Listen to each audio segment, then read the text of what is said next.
સુરતમાં વિકાસના બણગા ફૂંકતા રોડના દ્રશ્યો સામે આવ્યા છે। 7 દિવસ પહેલા બનાવાયેલો રોડ અચાનક જ બેસી ગયો છે અને આ રોડ બેસી જતા ડમ્પર ફસાઈ ગયું છે।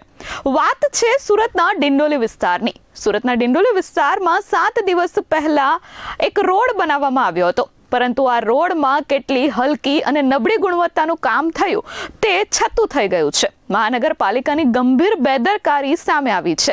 દ્રશ્યોમાં તમે જોઈ શકો છો કે ન્યૂ ડિંડોલી તરફ જવાના રોડ પર 100 મીટર સુધી આખો રોડ બેસી ગયો છે।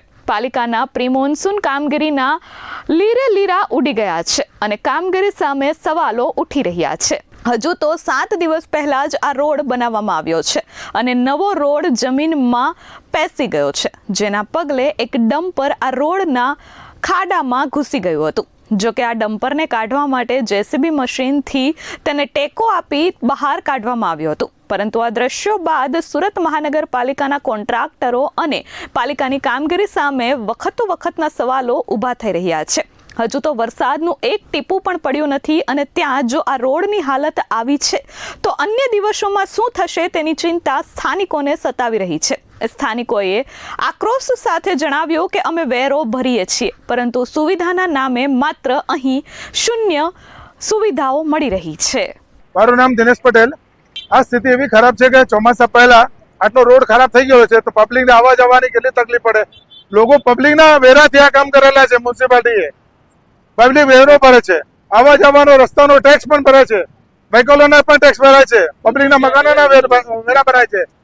આવા રોડ બેસી ગયો છે તો આ કન્ડિશન આવી અત્યારે છે તો અત્યારે ચોમાસું ચાલુ નથી થયું તો ચોમાસાના જો 4 મહિના બાકી છે તો ચોમાસાના 4 મહિના બાકી તો શું કન્ડિશન થશે?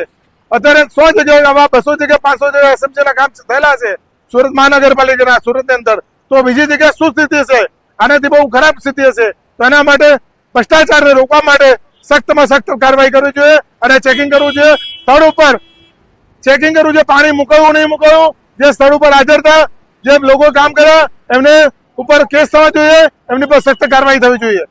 અત્રે ઉલ્લેખનીય છે કે સુરત મહાનગરપાલિકા છેલ્લા ઘણા દિવસોથી પ્રી મોન્સૂન કામગીરીના બણગા ફૂંકી રહી છે અને રોડ રસ્તા સબ સલામત હોવાના દાવા કરી રહી છે, પરંતુ દ્રશ્યો આખી પોલ ઉઘાડી કરી રહ્યા છે। 7 દિવસ પહેલા બનાવેલા રોડની જો આ હાલત હોય તો અન્ય રોડની શું હાલત હશે તેને લઈને પણ સવાલો ઉઠી રહ્યા છે। ત્યારે હવે જોવું એ રહ્યું કે સુરત મહાનગરપાલિકાના કમિશનર અને મેયર આ મામલે કેવા પગલાં ભરે છે। Bureau report S24 news, Surat.